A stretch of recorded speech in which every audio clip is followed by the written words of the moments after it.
박찬대 의원이 당대표 출마를 선언했는데 출마 선언문을 읽는 중에 울컥하는 장면이 있었습니다. 한번 보겠습니다.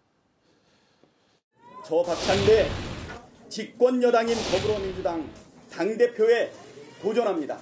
늘 제 곁에는 이재명이라는 큰 나무가 든든히 서 있었습니다. 이제부터는 박찬대가 이재명의 곁을 지켜줘야 한다고 당부했습니다. 민주당에 부여된 과제들을 척척 완수해내겠습니다. 윤석열 탄핵 표결에 불참한 야당 의원 이름을 박찬대와 여러분이 함께 외쳤듯이 빛의 혁명을 완수하는 이 벅찬 길을 여러분과 함께 하고 싶습니다. 예, 울컥하는 장면이었고요. 정청래 의원은 15일에 이미 출마 선언했는데 그 발언도 준비가 돼 있거든요. 함께 들어보고 이야기를 나누겠습니다.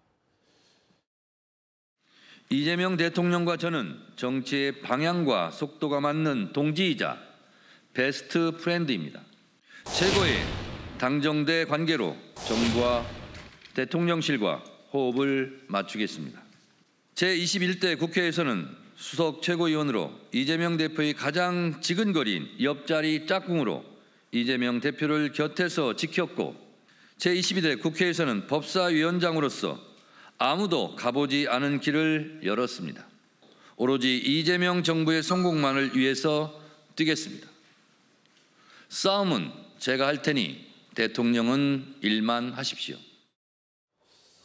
네, 연이어 들어봤는데 공통되는 부분이 이재명 대통령의 곁을 지켜줬다, 지켜줘야 한다, 지켜왔다라는 점을 양쪽 다 강조하고 있어요. 일단 새 정부 첫 여당의 대표라는 점은 상징성이 꽤 있을 것 같아요. 네, 그렇습니다. 지금 이제 이재명 정부가 시작한 지 얼마 되지 않았고 집권 여당의 일기 지도부 상징성이 굉장히 크죠. 두 분 다 이재명 대통령이 대표 시절에 옆에서 이 당대표 역할을 도왔던 분들인데 제가 가만히 보면 이제 우는 포인트가 달라요.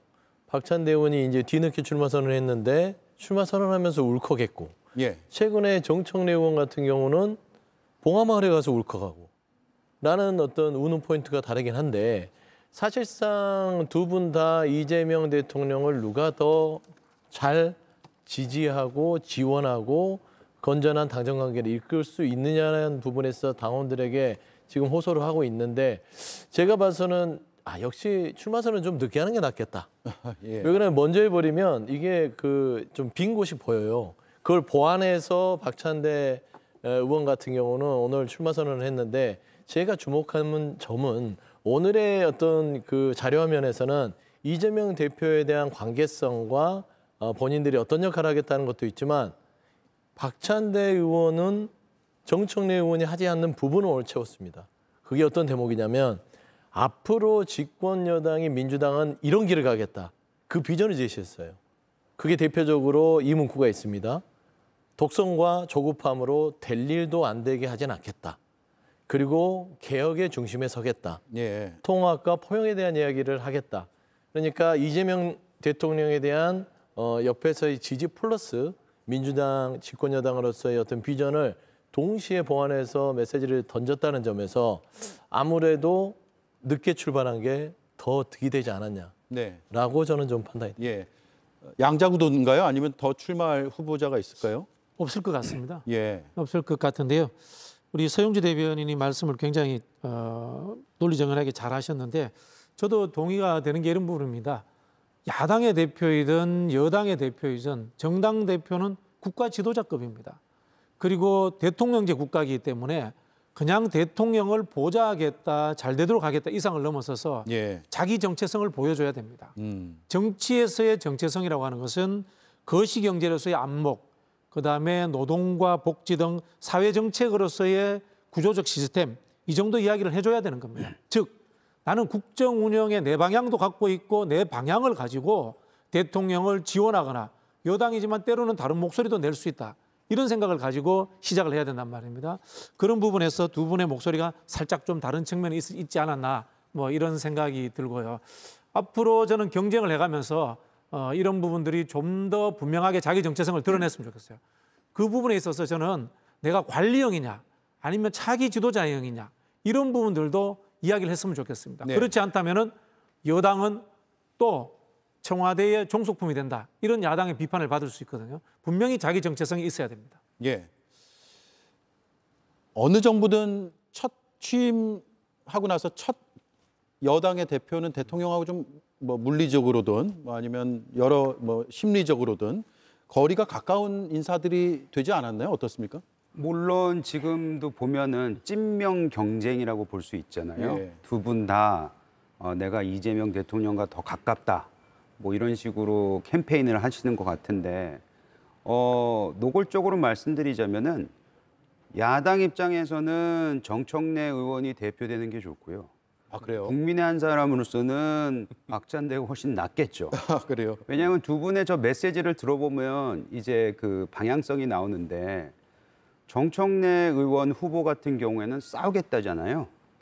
싸우겠다는 말은 야당 대표로 나왔을 때는 그게 가능한데 지금 정부 초기에 거대 여당의 모든 것을 다 가지고 있는 여당 입장에서 네. 싸우겠다고 나오는 거는 글쎄요, 여당 당대표로서 국민이 보기에는 저는 별로일 것 같아요. 그런 의미에서 저희 야당에서는 좀 힘들더라도 정청래 의원이 당대표가 되면 더 좋을 것 같고 네. 박찬대 의원은 비록 박찬대 의원도 사실은 뭐 지난 몇 년간 지난 1년간은 굉장히 뭐 잘 싸워왔죠. 야당의 원내대표로서. 근데 조금 더 여당의 당대표 같다는 그 평가를 받을 만한 얘기를 한 것 같아요. 그래서 일단은 표면적으로는 두 사람의 지금 선언문만 봤기 때문에 앞으로 어떻게 선거를 치룰지는 모르겠으나 찐명 경쟁이라는 거는 확실하고 그리고 한 가지만 더 말씀드리자면은 지난번 두 번의 야당의 그 뭐 민주당의 당대표 선거보다는 좀 더 재미있겠다. 왜냐하면 지난 두 번은 사실 재미는 없었거든요. 너무나도 결정되어 있는 결과였기 때문에 그런 예. 생각을 좀 해봤습니다. 예. 아무래도 이제 요번에 야당 대표가 아니라 여당 대표를 뽑는 거 아닙니까? 이게 국민이 중심이 됨에도 불구하고 우리가 뻔히 보이게 이재명 대통령이 중심이 되고 있습니다. 이재명 대통령 지키기 이렇게 하고 있는데요.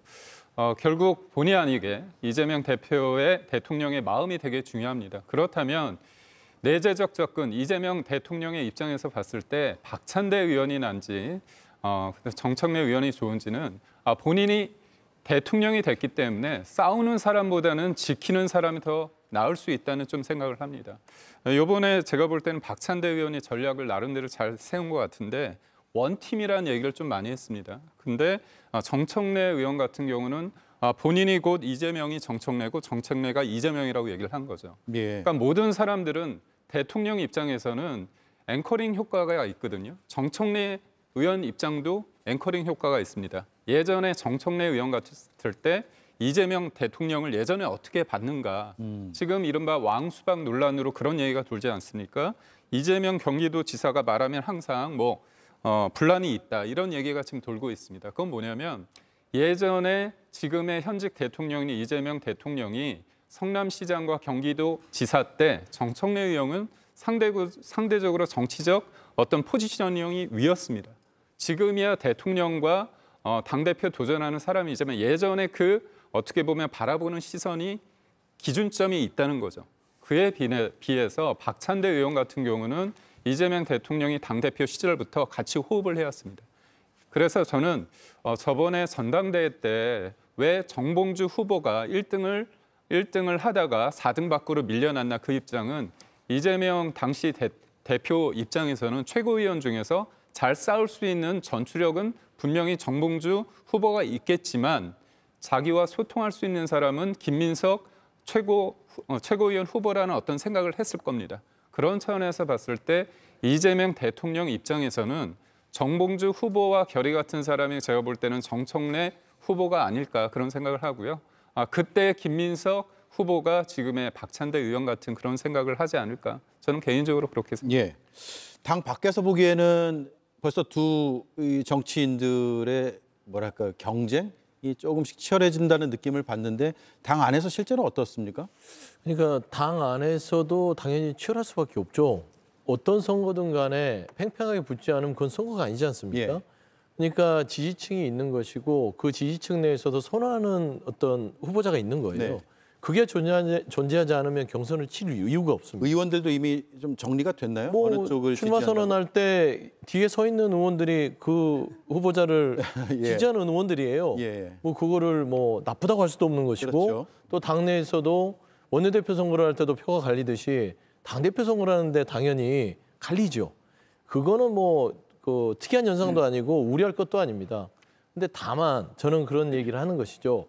선거라는 것들이 과열될 수는 있으나 최소한 상대가 내가 뽑고 싶지 않은 후보라 할지라도 비방을 하거나 어떤 혐오적인 발언을 통해서 상대에게 상처를 줌으로써 한 팀이 돼야 됨에도 불구하고 끝나서도 그 앙금이 남는다면 당이 정말 새로운 일기 지도부가 집권 여당으로서 탄생했는데 그 앙금을 처리하는 데 시간을 낭비해요. 예. 지금 뭐 대통령 지키기를 한다고 했는데 그거는 국민의힘의 소리죠. 당원 100%로 전당대회를 치렀던 국민의힘이 할 소리는 아닌 것 같고요. 저희는 최소한 55%의 당원과 대의원 15%, 국민의 30%의 룰을 가지고 그 안에서 이재명 정부가 이 혼란한 내란의 시대를 정말 빨리 걷어내고 새로운 진짜 대한민국을 갈 수 있도록 국정의 성공을 위한 호흡을 누가 더 잘 맞추느냐 예. 라는 거에 방점을 두기 때문에 지금 초반에는 좀 열기가 과열돼서 뭐 상대 후보에 대한 여러 가지 공격들이 좀 덜어 보이긴 합니다. 그럼에도 불구하고 오늘 박찬대 의원이 싸우지 말고 우리 건전한 경쟁을 하자라고 당원들에게 당부를 했기 때문에 다소 좀 과열되더라도 마음에 앙금이 남는 그런 경쟁들로는 진행되지 않을 것이다. 좀 예. 그렇게 말씀드리겠습니다. 예. 제가 잠깐 말씀드리자면 국민의힘 같은 경우는 당원 100%로 당대표를 뽑지 않았습니다. 그런 부분 말씀드리고 또 하나는 지금의 이른바 왕수박 논란이 있지 않습니까? 그게 상대를 공격할 때는 그런 아픔을 잘 모릅니다. 그렇지만 정청래 의원도 본인이 왕수박 논란에서 그 중심에 있지 않습니까? 그러다 보니까 이른바 좌표 찍어서 공격당하는 그런 게 얼마나 위험하고 정당사에서 있어서는 안 되는 부분인지에 대해서 본인이 좀 느끼는 어떤 시간이 되지 않을까 그런 생각을 해봅니다. 예. 이재명 대통령이 권력도 세고요. 정치도 잘하시기 때문에 본인이 알아서 지키십니다. 우리 문재인 정부 당시에 추미애 당대표나 이해찬 당대표가 문재인 대통령 지키겠다고 이야기한 적이 없습니다. 예. 당이 할 일이 있는 겁니다. 그 역할을 찾으셔야 되는 거고요. 그리고 뭐 이재명 대통령과 가깝다, 친명 경쟁 이런 거 하시는 필요 없다고 보고 나는 통합적으로 하겠다. 아니면 나는 급진 개혁파로 가겠다. 노선을 분명히 하는 것이 저는 당원들에게 선택의 기회를 만들어주는 것이다라는 생각이 들고요. 한편으로 보면은 선거는 이미 끝나 있습니다. 근데 누가 이겼다는 뜻이 아니라요. 지지자들의 마음이라는 것이 그 사람의 정치 역정을 보고 판단하는 거기 때문에 네. 단기간에 선거운동 기간 보고 선택하는 거 아니잖아요. 예. 대통령 선거도 후보 등록하면 바로 끝나 있지 않습니까? 그런 부분에서 과잉 비판해하고 과잉 비난해가지고 서로가 나중에 얼굴 보기 힘든 이런 상황은 연출하지 않았으면 좋겠습니다. 네. 정치 역정을 말씀하셨으니까 제가 한번 쭉 짚어드릴게요. 박찬대 의원은 이번 대선 말고요. 지난 대선, 그러니까 20대 대선에서 이재명 캠프 수석 대변인을 맡았었고 2022년 보궐선거 당시에는 이재명 후보의 비서실장을 지냈습니다. 이재명 대표 1기 체제에서는 최고위원, 또 2기 체제에서는 원내대표를 지냈고 이번 대선에서 상임총괄 선대위원장을 맡았습니다. 정청래 의원은 이재명 대표 1기 때 수석 최고위원을 했고요. 비상기염 탄핵 정국에서 국회 법사위원장 맡은 건 다들 기억을 하실 거고 또 탄핵소추위원장을 맡으면서 헌재에서의 그 탄핵 심판 과정도 쭉 함께 했습니다. 그리고 이번에 대선에서는 광주 전남 선대위원장으로 선거에 기여했다라는 평가를 받는 인물입니다. 자, 이 정도로 짚어보고요. 국회 법사위원장 자리를 놓고 지금 여야의 얘기도 다르고 주장도 다르고 부딪히고 있습니다. 일단 송원석 국민의힘 원내대표의 발언을 들어보겠습니다. 저는 민생을 위한 정치 복원을 대통령께 강력히 요청했습니다. 그 첫 과제로 법사위원장을 야당에 할애하는 헌법 원리의 복원을 말씀드렸습니다마는 아쉽게도 긍정적인 답을 받지는 못했습니다. 간접적으로 우회적으로 수용하지 않는다는 뜻을 나타낸 것이 아닌가 그렇게 해석 사항이 되겠습니다. 예.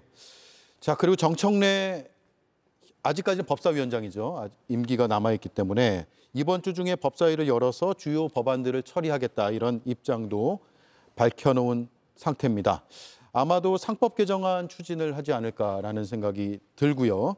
시급한 현안 처리할 법안이 많다라고 해서 법사위 차원에서 일단 최대한 처리하고 마치겠다 이런 입장 분명히 밝혔습니다.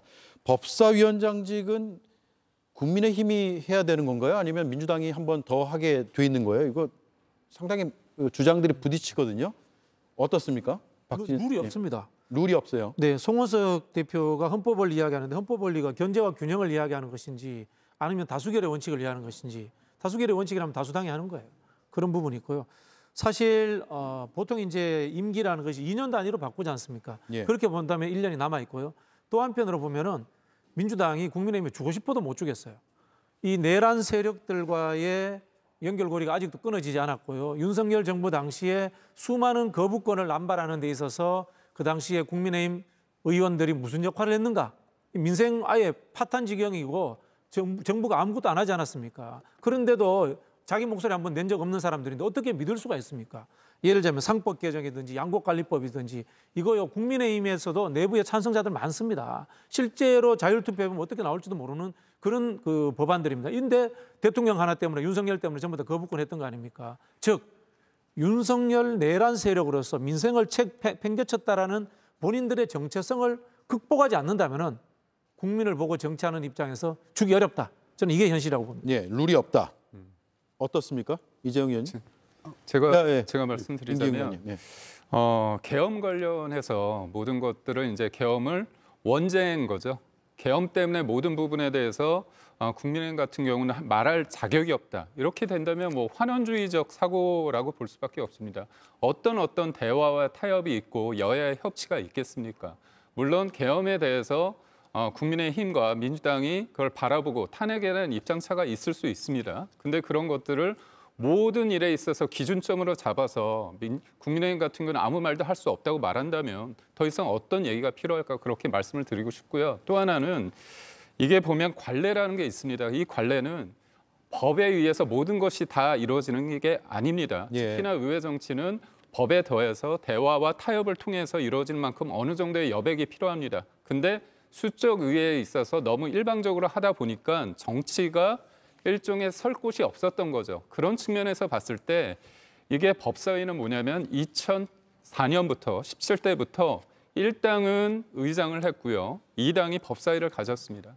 이번에도 여러 가지 논란이 있었는데 의장을 가져가셨잖아요. 그러면서 민주당이 말씀하시는 게 야당이기 때문에 행정부를 견제하기 위해서는 법사위가 필요하다고 말씀하셨습니다. 예. 그렇다면 임기라는 형식적 논리를 떠나서 권력 구도가 바뀌었습니다. 여야가 바뀌었습니다. 그렇다면 저희 야당 입장에서는 행정부를 견제할 수 있는 어떤 법사위가 필요하다고 말씀을 드릴 수밖에 없고요. 또 하나는 뭐냐면 지금 입법 권력을 다 가지셨잖아요. 그리고 대통령이 본인들이 필요한 어떤 법안에 대해서 거부권 행사를 안 하실 거잖아요. 그렇다면 그야말로 일사천리대로 갈 텐데 야당이 주장하는 법안이나 어떤 의견들은 법사위가 아니라고 한다면 그냥 묻힐 수밖에 없는 구조적인 어떤 현상이 있는 겁니다. 예. 그런 측면에서 봤을 때 야당에 대해서 협치의 대상으로 본다면 이 법사위에 대해서 좀 더 논의의 테이블로 좀 끌어와서 큰 차원에서 어떤 양보를 해주신 것도 낫지 않을까 싶습니다. 예, 관행상 제2당이 맡았다, 법사위원장을. 그러니까 이제 여야 공수가 바뀌었어요. 당시에 국민의힘 여당일 때는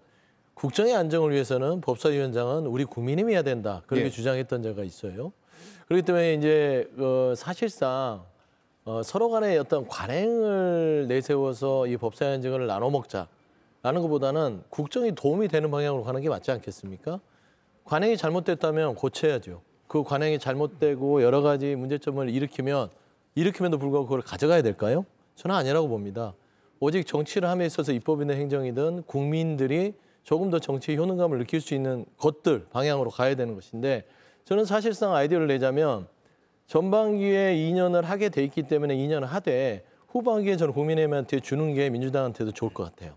그래야만 1년 뒤에 지금 1년의 회복의 시간, 2기 때는 통합의 시간이 되기 때문에 법사위를 그걸 가지고 지금 싸우지 말고 후반기 때 국민의힘이 하시오. 예. 얘기를 하면 더 이상 안 싸울 거 아닙니까? 그다음에 조건부입니다. 법사위를 상원 기능 없애고요. 자꾸 심사할 수 있도록만 딱 둬서 자 자꾸 심사하는 법사위를 줄 테니까 받으시겠습니까? 했을 때의 국민의힘의 태도를 또 봐야 될 것 같습니다. 예. 그런 법사위라도 받겠다? 그러면 드리지요. 근데 대놓고 발목 잡기를 하겠다고 법사위만 달라고 하는 것들은 이건 국정을 방해하겠다는 의도가 너무나 명백하기 때문에 이거는 국민의힘에서도 줄 수 없어요. 그래서 저는 민주당이든 국민의힘이든 머리를 맞대고 법사위를 진짜로 자꾸 심사만 해서 상임위들이 올라오는 법을 그냥 그 법사위에서 막지 말고 통과되는 법사위라면 저는 국민의힘한테 드리고 통합과 협치의 길로 나서는 게 좋을 것 같다. 예. 라는 좀 말씀드리고 싶습니다. 예. 저는 다수당이 모든 상임위 상임위원장을 하는 것도 하나의 방법이라고 생각을 하는데 우리나라가 그런 식으로 해오다가 몇 년 전부터 그거를 바꿨죠. 견제와 균형, 그리고 정치, 회복, 뭐 이런 취지에서 좋은 취지에서 그 상임위원장을 서로 이제 여당이든 야당이든 의석수대로 좀 비례해서 네. 그거를 하게 됐는데 사실 지금 법사위 같은 경우에는 뭐 야당이 가질 수 있는 유일한 견제 기구입니다. 저희는 뭐 상원 하원이 있지 않기 때문에 상원의 기능을 좀 하고 있잖아요.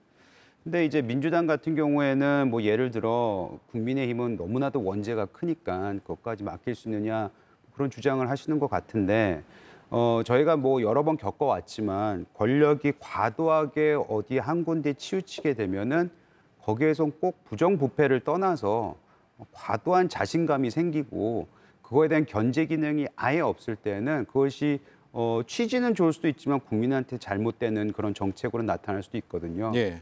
그랬을 때 그 야당의 이런 의견을 존중될 수 있는 기능적으로 그거를 제도적으로 만드는 건 저는 나쁘지 않다고 생각하기 때문에 법사위를 하는 게 맞다고 생각을 하는데 방금 소영저 대변인께서 말씀하셨듯이 맥 소장님이 말씀하셨듯이 지금 예를 들어서 1년 남았으니까 전반기에는 민주당이 하고 후반기에는 그런 국민의힘이 해라. 라는 그런 어떤 상호적인 그 합의가 있다면은 저는 사실 첫해 그냥 민주당이 다 하도록 냅두는 것도 저는 국민의힘이 지켜볼 수 있는 방법이라고 생각을 합니다. 제가 조금 말씀드려야 돼요. 원죄를 이야기하시는데요. 원죄가 아니라 그 죄가 이어지고 있는 것 같아요. 여야 대통령과 같이 만나는 자리에서 야당 대표가 면전에서 대통령 끝나고 난 뒤에 재판 받겠습니까? 이런 질문을 합니다. 지금 민생 경제 문제 해결하자고 하는 자리에서 정쟁하겠다, 발목 잡겠다라고 야당 대표가 와서 선언한 거예요. 예. 이런 당에게 법사위원장 어떻게 줍니까? 줄 수가 없습니다. 그 말씀 드리고 싶고요. 그다음에 민주당이 법사위원장 하더라도 행정부 견제할 수 있어요. 원래 국회라고 하는 것은 여야를 가리지 않고 행정부 견제해야 되는 겁니다. 솔직히 말씀드리면 우리가 문재인 정부 때 검찰총장 견제 못 해가지고 정권 뺏긴 거 아닙니까? 그런 거 생각한다면 민주당도 저는 이재명 정부가 잘하겠지만은 쓴소리 할 거라고 봅니다. 그런 부분에서 누가 더 잘할 것인가? 좀 법사위원장 민주당이 더 잘할 것 같아요. 그런 부분에서 민주당이 계속했으면 좋겠어요. 예.